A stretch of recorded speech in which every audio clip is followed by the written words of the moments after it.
سر میرا سوال یہ ہے کہ آپ نے بات کہی کہ فرقہ بندی یا گروہ بندی ایک پوری امت کو تقسیم کر دینا سیاسی اعتبار سے، مذہبی اعتبار سے یا تصوف کی بنیاد پر اپنے اپنے پیچھے لگا لینا، تو یہ تو بات ٹھیک ہو گئی کہ مطلب نہیں کرنا چاہیے۔ لیکن اگر کوئی اصطلاح کی صورت میں مطلب ان کے اصلاحی معاملات کو دیکھتے ہوئے ایک نئی تحریک لے کے چلتا ہے، تو وہ بھی تو سر ایک جسے کہتے ہیں کہ ایک نئی جماعت کو کریٹ کرنے کی صورت بن جاتی ہے۔ اگر کوئی بھی مطلب اٹھتا ہے تو اٹھتا صرف اسی غرض سے ہے کہ اصلاح ہو جائے امت کی اور امت کو ایک پیج پر اکٹھا کر دیا جائے، تو کیا یہ ایک نئے گروہ کو یا ایک نئی جماعت کو ہوا دینا یا اس کی بنیاد رکھنا نہیں ہے؟ بسم اللہ الرحمن الرحیم۔ دیکھیں، بہت بنیادی سوال ہے اور ہر شخص کے ذہن کا یہ سوال ہے کہ مختلف اصلاحی تحریکیں اٹھتی ہیں، مختلف تنظیمیں بنتی ہیں، تو دیکھیں نام رکھنے سے فرقہ واریت نہیں ہوتی۔ فرقہ واریت اس وقت ہوتی ہے جب آپ امت کو تقسیم کرتے ہیں، اور اس کا فرق یوں سمجھ لیجئے کہ جب فرقہ بنتا ہے، کوئی گروہ بنتا ہے، تو اس وقت حق اور باطل کا معیار دین نہیں ہوتا بلکہ اپنا گروہ ہوتا ہے، وہ فرقہ واریت۔ جب آپ کہیں کہ میں اور میرا گروہ وہ سچا ہے اور اس کے علاوہ کوئی اور سچا نہیں ہے، کیونکہ نبی کریم صلی اللہ علیہ وسلم نے اس کو فرقہ واریت کو، گروہ بندی کو عصبیت بھی کہا۔ عصبیت چاہے وہ کسی بھی طرح کی ہو، گروہ بندی ہو، اسلام میں اس کی اجازت نہیں ہے۔ وہ گروہ بندی کیا ہے؟ وہ گروہ بندی یہ ہے کہ آپ پاکستانی ہیں، آپ کہیں کہ پاکستانی سارے سچے ہوتے ہیں، آپ کہیں پاکستانی سارے حق پر ہوتے ہیں، آپ کہیں کہ پاکستانی ہونا یہ حق کا معیار ہے۔ اگر آپ یہ سمجھیں تو یہ فرقہ واریت۔ آپ کا مقابلہ کسی ہندوستانی سے ہو تو آپ کہیں کہ ہندوستانی سارے غلط ہیں، پاکستانی سارے صحیح ہیں۔ ان تعین قومک علی الظلم، یہ جو پنجابی میں کہتے ہیں نا دھڑے کٹنا، یہ سیاست میں کرتے ہیں لوگ، کہتے ہیں اپنا دھڑا کٹنا چاہیے۔ یہ دھڑا کٹنا اصل میں فرقہ واریت ہے۔ لوگوں نے مذہبی فرقہ واریت کو تو بہت ہائی لائٹ کیا ہے اور لوگوں نے اس پہ بہت بات کی ہے۔ جو سیاسی عصبیت اور سیاسی فرقہ واریت ہے سب سے زیادہ خطرناک ہے۔ اور اگر کوئی فرقہ، اگر کوئی تنظیم، اگر کوئی مسلک وہ یہ طے کرتا ہے اور یہ سوچ لیتا ہے کہ ہر معاملے میں صرف ہم حق ہیں، اس گروہ ہونے کی وجہ سے آپ نے ایک نام رکھ لیا، مثال کے طور پر آپ نے ایک نام رکھ لیا انجمن فلاح معاشرہ، ایک آپ نے نام رکھ لیا انجمن فلاح انسانیت۔ اب دونوں انجمنیں ہیں، دونوں نیکی کا کام کرتی ہیں، دونوں اصلاح کے لیے ہیں، دونوں رفائی کام کرنے کے لیے۔ اگر یہ اپنا اپنا کام کرتے رہیں گے لیکن حق اور باطل کا معیار کتاب و سنت کو ہی رکھیں گے تو اس تنظیم بنانے میں کوئی حرج نہیں۔ یہ فرقہ واریت نہیں ہے۔ فرقہ واریت اس وقت ہے جب آپ یہ کہیں کہ انجمن فلاح انسانیت کا بندہ کہے کہ میں ٹھیک ہوں، ہم ٹھیک ہیں، اور انجمن فلاح معاشرہ والے ٹھیک نہیں ہیں۔ اور جب یہ کہیں گے اور اس کو حق کا معیار سمجھیں، کتاب و سنت کو معیار نہیں سمجھیں گے بلکہ اپنے گروپ کا ہونا یا نہ ہونا یہ معیار رہے گا، تو یہ فرقہ واریت ہے۔ ان تعین قومک علی الظلم، کہ ظلم پر بھی تم اپنی قوم کی حمایت کرو، یہ ہے فرقہ واریت۔ کہ ایک آدمی جو ہے، ویسے تو ظاہر ہے آپ نے مسلک بنایا ہے، آپ نے تنظیم بنائی ہے، آپ نے کوئی بھی چیز، آپ نے اس میں کتاب و سنت کے اصولوں کو سامنے رکھ کے آپ نے کہا کہ یہ ہمارا مسلک حق، اس کو حق کہنا اس میں کوئی حرج نہیں، ظاہر ہے آپ کسی دلیل کی بنیاد پر اس کو حق کہہ رہے ہیں۔ لیکن جب آپ یہ کہیں کہ چاہے آپ کے گروہ کا بندہ ظلم کر رہا، معیار یہ ہو کہ ہمارے گروہ کے لوگ جو ہیں وہ آپس میں ایک دوسرے کے ساتھ ہم سب حق پر ہیں، ہم نے مدد دوسرے کے خلاف اپنے گروپ کی کرنی ہے، دوسرے کی نہیں کرنی، چاہے ہمارا بندہ ظلم پر ہو، چاہے ہمارا بندہ ظالم ہو، چاہے ہمارا بندہ جھوٹا ہو، ہم نے تو اس کی مدد کرنی ہے، یہ ہے فرقہ واریت۔ لہٰذا اس طرح کی کوئی کیفیت ہوگی تو پھر فرقہ واریت ہوگی۔ اگر یہ نہیں ہے تو نام رکھنے سے یا پہچان رکھنے سے کوئی فرقہ واریت نہیں ہوتی۔ مثال کے طور پر نبی کریم صلی اللہ علیہ وسلم کے دور میں صحابہ مہاجر بھی تھے اور صحابہ انصار بھی تھے، یہ علاقائی تقسیم ہے۔ اور مہاجر جو تھے وہ سارے ہجرت کر کے آنے والے تھے، انصار جو مدینے کے مقامی تھے۔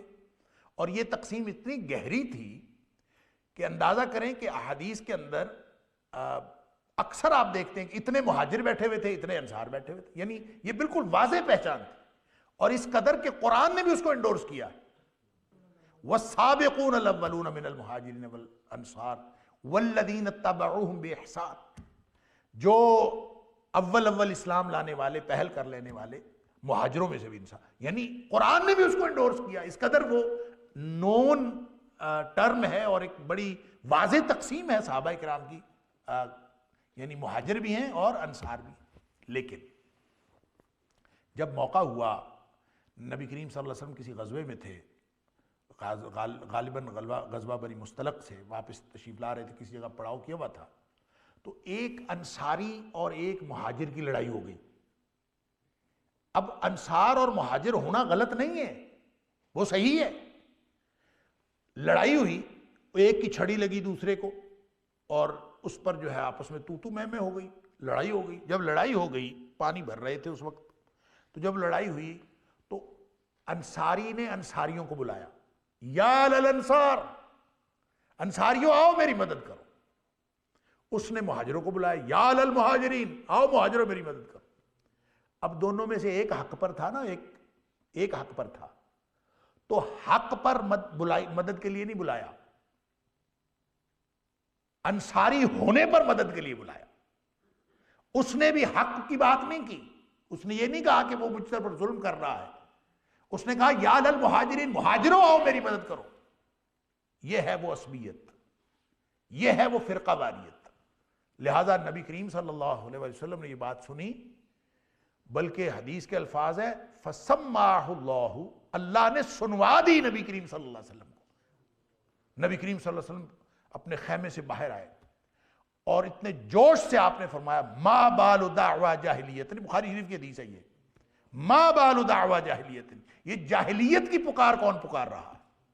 مہاجر ہونا اور انصار ہونا جاہلیت نہیں ہے، اس بنیاد پر فیصلہ کرنا حق اور باطل کا یہ جاہلیت ہے۔ لہٰذا کوئی نہیں دیکھ رہا کہ ظالم کون ہے، کوئی نہیں دیکھ رہا مظلوم کون ہے، کوئی نہیں دیکھ رہا زیادتی کس کی ہے، بس مہاجروں، میں مہاجروں، آؤ میری مدد کرو، انصاریوں آؤ میں انصاری ہوں میری مدد کرو، یہ فرقہ واریت ہے۔ لہٰذا نبی کریم صلی اللہ علیہ وسلم نے فرمایا دعوہا، یہ دعوی جاہلیہ ہے، اس کو چھوڑ دے، جاہلیت کی پکار ہے، اس کو چھوڑ دیجئے۔ اور پھر آپ نے فرمایا کہ دعوہا، اس کو چھوڑ دیجئے، فَإِنَّهَا مُنْتِنَةٌ، یہ پکار اس قدر بدبودار ہے کہ یہ سارے معاشرے کو گلا سڑا کے رکھ دے گی۔ منتنہ اس گلے سڑے ہوئے پھل کو کہتے ہیں، یا گلی سڑی چیز کو کہتے ہیں، اور بدبودار چیز کو کہتے ہیں جو کسی چیز کے ساتھ، کسی تازہ پھلوں کے ساتھ رکھا جائے تو وہ سارے پھلوں کو خراب کر دے۔ تو فرمایا کہ فَإِنَّهَا مُنْتِنَةٌ، یہ بدبودار ہے، اس کو چھوڑ دو۔ تو بدبودار مہاجر ہونا نہیں ہے، انصار ہونا نہیں ہے، بدبودار اس بنیاد پر فیصلے کرنا ہے، اور حق اور باطل کا فیصلہ گروہ بندی کی بنیاد پر کرنا ہے۔ لہٰذا فرقہ واریت، یہ ہماری جتنی بھی تنظیمیں بنی ہوئی ہیں، اگر یہ تنظیمیں حق اور باطل کا معیار اپنے گروپ کو نہ سمجھیں، کتاب و سنت کو سمجھیں، تو یہ کوئی فرقہ واریت نہیں۔ لیکن اگر حق اور باطل کا معیار یہ ہے اور فیصلے اس بنیاد پر ہونے شروع ہو جائیں، تو آپ نے درست کہا کہ ہر نئی تحریک جو شروع ہوتی ہے وہ اصلاح کے نام پر ہوتی ہے۔ دستور تو ہر ایک کا اچھا ہوتا، لیکن ہم نے کیا ہوا ہے، عملاً کیا ہوا ہے کہ ایک بڑا دائرہ اسلام کا، اس بڑے دائرے کے اندر ہم نے چھوٹے چھوٹے دائرے بنائے ہوئے ہیں، یہ تنظیم میں، یہ مسلک، یہ چھوٹے چھوٹے، یہ اپنے اپنے دائرے۔ اب عملاً ہم کیا کر رہے ہیں؟ عملاً ہم فرقہ واریت کر رہے ہیں۔ نظریاتی طور پر ہم فرقہ واریت نہیں کر رہے، عملاً ہم کر رہے ہیں۔ کیا ہے کہ مثال کے طور پر ایک آپ یہی تنظیم جو میں نے نام لیا، اسی کو آپ لے لیں، انجمن فلاح معاشرہ، انجمن فلاح انسانیت، دونوں کا مقصد ایک ہے، دونوں کا مقصد اچھا ہے۔ لیکن جب ایک تنظیم کا ایک رکن ہے اور دوسری تنظیم کا دوسرا رکن ہے، تو وہ اگر اپنی تنظیم کو پروپیگیٹ نہ کرے تو اس کو اس تنظیم کا رکن ہونے کا فائدہ، اور دوسرا بندہ اگر اپنی تنظیم کو وہ پروپیگیٹ نہ کرے تو اس کو اپنی اس تنظیم میں ہونے کا فائدہ۔ لہٰذا جب وہ اپنی تنظیم کو پروپیگیٹ کرتے ہیں تو وہ اسی وقت دوسرے کو نگیٹ بھی کر رہے ہوتے ہیں۔ یہ جو مقابلے کی فضا ہے، یہ فرقہ واریت کو جنم دیتی ہے۔ پھر آپ جب کوئی موقع آتا ہے تو آپ اس بنیاد پر فیصلے کر رہے ہوتے ہیں وہ ہمارے مسلک کا ہے وہ فلاں مسلک کا ہے. آپ حق اور باطل کی بنیاد پر فیصلہ نہیں کر رہے ہوتے. آپ اس بنیاد پر کر رہے ہوتے کہ وہ ہماری جماعت کا ہے وہ ان کی جماعت کا ہے. اگر فیصلے حق اور باطل کا معیار کتاب و سنت نہیں ہے اور یہ گروہ ہو جائیں تو یہ سارے کی سارے فرقے. اور اگر آپ اس بنیاد پر کہ یہ اللہ کے فلاں حکم کے خلاف ہے یہ اللہ کے رسول صلی اللہ علیہ وسلم کے فلاں حکم کے خلاف ہے اس بنیاد پر اگر فیصلے کریں تو پھر انشاءاللہ یہ نام رکھنا یہ فرقہ واریت نہیں ہے. اللہ تعالی ہم سب کو درست سمجھ اور عمل کی توفیق عطا فرمائے. واللہ اعلم بالصواب.